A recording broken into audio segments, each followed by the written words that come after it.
Hello, my self नवीन कुमार। और एक company है जो कि मार्केट से पैसा उठाने का ट्राई कर रही है, और जो कंपनी का नाम है वो है पैरामेट्रिक्स टेक्नोलॉजीज लिमिटेड। सो अब कंपनी की हम थोड़ी बेसिक डिटेल बात करने वाले हैं, थोड़ी इन डेप्थ बात करने वाले हैं, थोड़ी बेसिक नहीं। और यहाँ पर कंपनी के पॉजिटिव्स नेगेटिव्स को देखते हुए कंपनी के फ्यूचर को थोड़ा सा हम देखने वाले हैं, प्रेडिक्ट करने वाले हैं किस तरीके से चल सकता है।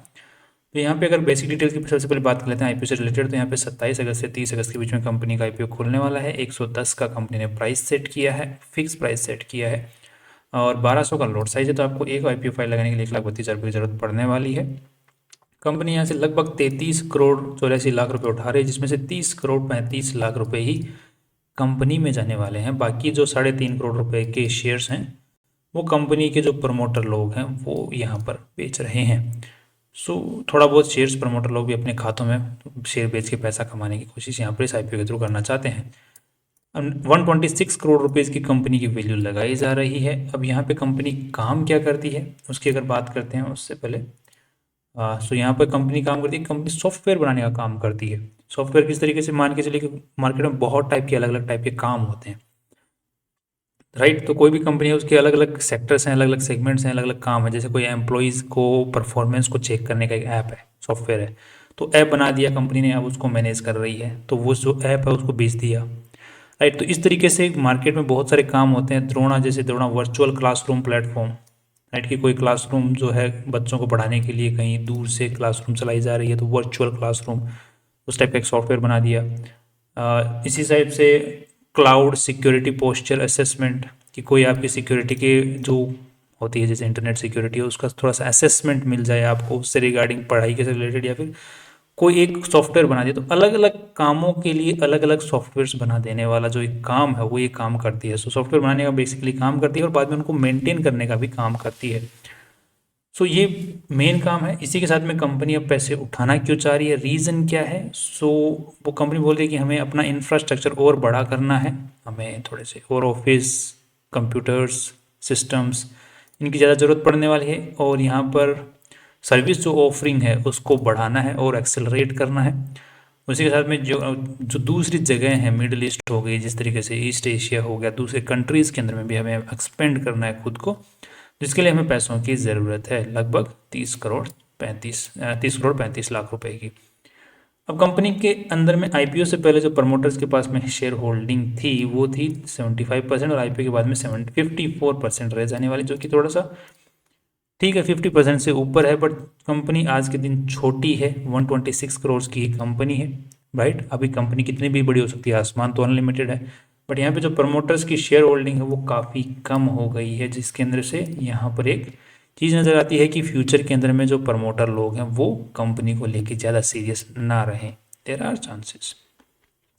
अब कंपनी को थोड़ा सा देख लेते हैं, कंपनी की आरएचपी के अंदर में क्या डिटेल्स हैं उनको एक बार डिस्कस करके यहाँ पर ट्राई करते हैं, राइट। नेक्स्ट अगर आप देखते हैं तो कंपनी के जो मेन कर्ता धर्ता हैं उनका नाम है मुकेश केशु भाई धूमर, ठीक है, मेन आदमी है ये। उसके बाद में भावना मुकेश धूमर, शायद वाइफ है इनके, क्योंकि मुकेश धूमर नाम से आगे लिखा हुआ आ रहा है। इसी के साथ में कंपनी ये प्रमोटर्स की होल्डिंग यहाँ पर दी हुई है, एंड दिस इज कंपनी के जो प्रमोटर लोग हैं वो 3,18,000 शेयर्स यहाँ पर बेच रहे हैं अपनी कंपनी के। अब अब अगर एक चीज़ की और बात करते हैं यहाँ पर, तो कंपनी का जो ऑफिस है वो बेसिकली देखा जाए तो वो ओन्ड है कंपनी द्वारा, और वो एक ही कॉम्प्लेक्स प्लाजा के अंदर में है, और अलग अलग शॉप्स जो होती हैं कॉम्प्लेक्स प्लाजा में, वहाँ पर 3 शॉप्स इन्होंने खरीद रखी हैं और उनको ऑफिस को ऑफिस में कन्वर्ट कर रखा है। और यहाँ पर और भी बहुत सारे इनके 2-4 ऑफिस हैं जिनको रेंट पे भी ले रखा है कंपनी ने।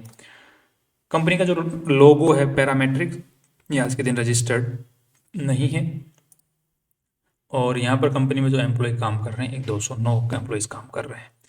अब पॉइंट की बात यहाँ पर और आती है जिसको मैं आपके सामने रखना चाहता हूँ, जो मेरे को काफ़ी थोड़े बहुत नेगेटिव भी लगते हैं। ये तो काफ़ी पॉजिटिव पॉइंट्स हैं कि कंपनी अच्छा काम कर रही है, अच्छा चल रहा है, everything is good, company expand करना चाह रही है जिसके लिए पैसे उठाने वाले। नेगेटिव पॉइंट ये है कि कंपनी प्रमोटर्स थोड़े बहुत बेच रहे हैं, तो उसमें कोई बुराई भी नहीं था, कुछ ज़्यादा खास भी बेच नहीं रहे हैं, बट उनकी जो शेयर होल्डिंग है ओवरऑल वो काफ़ी कम हो रही है यहाँ पे। नेक्स्ट अगर जो नेगेटिव पॉइंट मेरा होता है वो है लिटिगेशन सेगमेंट में, कि कंपनी ने अपने ही जो एम्प्लॉयज़ हैं जो कि कंपनी को छोड़ के गए हैं, या फिर तो फिर उनके ऊपर में बहुत सारे केसेस एम्प्लॉयज़ के ऊपर में कर रखे हैं, लगभग 17 केसेस कर रखे हैं। तो ये मेरे को काफ़ी नेगेटिव पॉइंट लगा कि कंपनी, जैसे कोई भी एम्प्लॉय के साथ में साइन होता है, बॉन्ड साइन होता है, तो बॉन्ड को जैसे कोई एम्प्लॉय जल्दी छोड़ के चला जाता है तो कंपनी ने उस पर केस कर दिया। तो यहाँ पे बॉन्ड के अकॉर्डिंग कंपनी को 3 लाख रुपए with 6% per annum interest rate के साथ में मिलेगा। और जो एक भी केस के अंदर में अभी तक पैसा आया नहीं है, बस हियरिंग पेंडिंग चल रही है।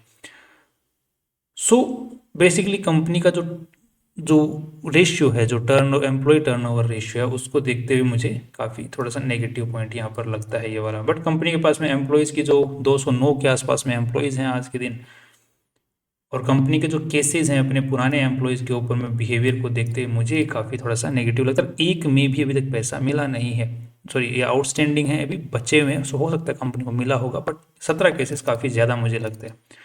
बाकी ऐसा मैंने सिनेरियो जो है दूसरी कंपनियों में यूजुअली देखा नहीं है, इस टाइप का सिनेरियो ये मैंने फर्स्ट टाइम ऑब्जर्व किया है।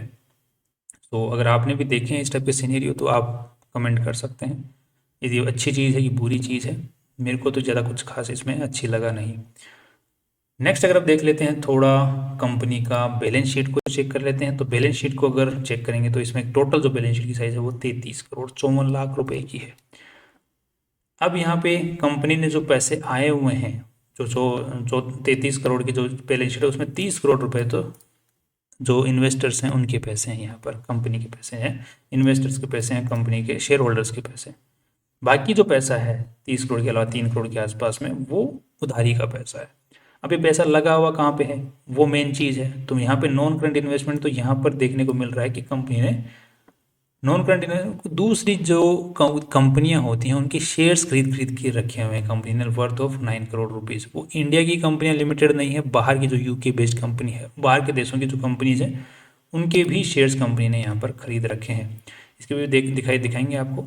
और बाद में करंट इन्वेस्टमेंट भी कंपनी ने कर रखा है, ट्रेड रिसीवेबल्स भी हैं 4.5 करोड़ रुपए के, और बाकी जो पैसा है वो कंपनी ने फिक्स्ड एसेट्स में लगा रखा है, जैसे ऑफिस वगैरह कंपनी ने खरीद रखे हैं, राइट। तो ये मेन कंपनी की बैलेंस शीट है पूरी की पूरी। इसी के साथ में कंपनी के पास में कैश भी अच्छा खासा 13 करोड़ रुपए के आसपास में पड़ा हुआ है, राइट। तो अब एक बार देख लेते हैं, आपको दिखा देते हैं कि कंपनी का जो इन्वेस्टमेंट है वो कहाँ कहाँ हो रखा है। तो ये देख पाएंगे करंट इन्वेस्टमेंट कहाँ कर रखा है। BEW इंजीनियरिंग लिमिटेड के शेयर्स खरीद रखे हैं 38 लाख के, और ये 45 लाख के हो रखे हैं आज के दिन। दूसरा non current assets, statement of other non current assets, इसमें कुछ खास नहीं है। ये रहा, ये कंपनी ने शेयर्स खरीद रखे हैं कौन से, जैसे iMoveHome.com UK, इसके शेयर्स खरीद रखे हैं। GBP, इसके यूनिट्स खरीद रखे हैं 300 यूनिट्स ऑफ 1 लाख वैल्यू। सो इस टाइप से कंपनी ने इन्वेस्टमेंट कर रखा है अलग अलग कंपनियों के अंदर में, अलग अलग तरीके से। सो अब ओवरऑल देखा जाए तो बैलेंस शीट की साइज़ ठीक ठाक है, कंपनी ने जो इन्वेस्टमेंट कर रखे हैं ठीक कर रखे हैं। सो और जो कंपनी के ट्रेड रिसीवेबल्स हैं वो भी ठीक ठाक तरीके से, एक साइकिल बंदी है, मोर देन 6 मंथ्स ज़्यादा हो रखे हैं। वैसे ट्रेड रिसीवेबल्स में मेरे को एक नेगेटिव पॉइंट लगता है कि जो ट्रेड रिसीवेबल्स हैं उसमें पैसा जो है वो 6 महीने से ज़्यादा अटका पड़ा है, राइट। अगर हम लोग यहाँ पे चेक करते हैं एक बार को, तो यहाँ पे आपको देखने को मिल जाएगा ये चीज़ कि debt outstanding for more than 6 months. तो ये सारे के सारे हर साल अगर चेक करते हैं तो जो पैसा है आउटस्टैंडिंग ही पड़ा हुआ है 6 महीने से ज़्यादा का।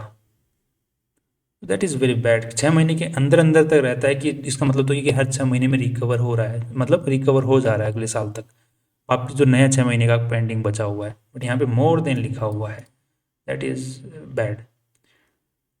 अब कंपनी को एक बार थोड़ा सा कंपेयर करके भी देख लेते हैं दूसरे जो ऑलरेडी स्टॉक मार्केट में लिस्टेड कंपनी जो कि इसी टाइप का काम कर रही है उनके साथ में, अर्निंग्स के बेसिस के ऊपर में। सो यहाँ पर इस कंपनी में अब तक जो मेरे को बुरी चीज़ लगी, एक तो वो जो लिटिगेशंस थे जो मेरे को ज़्यादा तो नेगेटिव लगा, बट हो सकता है कई बार इंडस्ट्रीज़ की मांग होती हो कि एम्प्लॉयज़ को डिस्करेज किया जाए जल्दी छोड़ने के ऊपर में, और ये तरीका होता हो इंडस्ट्री में फॉलो होता होगा। बट मेरे को ये कहीं ना कहीं गलत लगता है ये तरीका। अगर कोई जाना चाहता है तो जा सकता है, उसको बॉन्ड साइन करके मतलब घोटने की कोशिश करी जाए तो फिर वो एक गलत चीज़ बन जाती है। हाँ, आप एम्प्लॉय हायर करो, राइट। आप एक काइंड ऑफ 10-15 एम्प्लॉय हायर करो या फिर 2-4 एम्प्लॉय हायर करो, तो आपको भी एक वो रहना चाहिए कि हाँ एक भरोसा रहना चाहिए। नहीं मिल रहा तो नहीं मिल रहा है, नहीं मन लगा लेगा, या तो उसने रेम्यूनरेशन आपने सही नहीं दिया होगा उसको, या फिर आपने उसको एनवायरनमेंट सही नहीं दिया होगा। खुद पे झांक लो एक बार, उसको प्रेशराइज कर रहे हैं। वो मेरे को कहीं ना कहीं गलत लगता है। That's all. अब चलो कोई ना, अलग अलग कंपनियों की अलग अलग चीज़ें हैं। अब यहाँ पे देख लेते हैं कंपनी का रेवेन्यू और नेट प्रॉफिट्स के बेसिस के ऊपर में। तो यहाँ पे नेट जो पी और पी रेशियो निकालेंगे सबसे पहले, तो कंपनी ने वैल्यू लगाई 126 करोड़ और नेट प्रॉफिट्स कमाए कंपनी ने 4 करोड़ रुपए लेटेस्ट डेटा के अकॉर्डिंग, जो कि अगर हम ध्यान देते हैं तो पिछले साल के मुकाबले कम हो गई है। सेल कम हो गई है, सेल भी कम हुई है, रेवेन्यू भी कम हुआ है और प्रॉफिट्स भी कंपनी के कम हुए हैं पिछले साल से भी। 2022 के कंपेरिजन में 2023 का भी अगर देखें तो ज़्यादा कुछ इंक्रीज देखने को मिला नहीं था, और बाद में इस साल तो बिल्कुल कम ही हो गया और बहुत ज़्यादा ठीक ठाक लेवल पे कम हो गया। नेट प्रॉफिट्स तो आधे के बराबर हो गए और रेवेन्यू जो है वो लगभग 10-12% 15% के आसपास में घट गया है। नेटवर्थ कंपनी की ठीक ठाक वहीं पर बनी हुई है और रिजर्व्स एंड सरप्लसेस ठीक है। तो अब एक बार लेटेस्ट डेटा 4 करोड़ से 126 करोड़, तो ये हो गया 31.5 के आसपास में। तो इसका है 42 का, इसका है 25 का और इस कंपनी का है 34 का। सो इन कंपनियों की जो ऑलरेडी लिस्टेड कंपनी उनके मुकाबले ठीक ठाक वैल्यू कंपनी ने लगाई है। ज़्यादा कुछ वैल्यू यहाँ पे इन्वेस्टर्स के लिए बच नहीं रही है। पी रेशियो के हिसाब से, पी बी रेशियो के हिसाब से अगर देखा जाए नेटवर्थ के हिसाब से, तो 30 करोड़ की कंपनी की नेटवर्थ है। 30 करोड़ रुपए और चले जाएंगे तो 60 करोड़ की नेटवर्थ हो जाएगी, जिसके हिसाब से कंपनी का जो पी बी रेशियो है वो 2 के आसपास का निकल के आ रहा है, 2.3 के आसपास का, 2.1 का 2.1 का निकल गया, जो कि यहाँ पे देखते हैं तो 7.83, इसका है 3.202 और इसका है 51। तो सभी के मुकाबले पी बी रेशियो, मतलब कंपनी ने अपनी नेटवर्थ के हिसाब से जो वैल्यू लगाई है, मार्केट में जो प्राइस लगाई है वो ठीक लगाई है। सो उस पी बी रेशियो के हिसाब से कंपनी का जो स्टॉक है जहाँ पे भी है वहाँ से कंपनी का स्टॉक अगर लेट इसके कंपेरिजन देखते तो 50% तो एटलीस्ट जाना ही चाहिए। बट अभी हमें एक चीज़ और देखनी पड़ेगी कि क्या इस जो IPO लेके आ रही इसी कंपनी में रेवेन्यू कम हुआ है या फिर पूरी इंडस्ट्री की जो दूसरी कंपनियां उनमें भी कम हुआ है। तो यहाँ पर अगर देखते हैं तो इंडस्ट्री की जो दूसरी कंपनियां हैं उनके अंदर में भी रेवेन्यू के अंदर में कमी आई है। यहाँ पर अच्छे खासे तरीके से हम देख पा रहे हैं रेवेन्यू में कमी आई, और बट यहाँ पे नेट प्रॉफिट्स में कमी इन कंपनियों के नहीं आई। बट वो कंपनियों की अलग अलग बात होती है, हम रेवेन्यू मेन चीज़ है।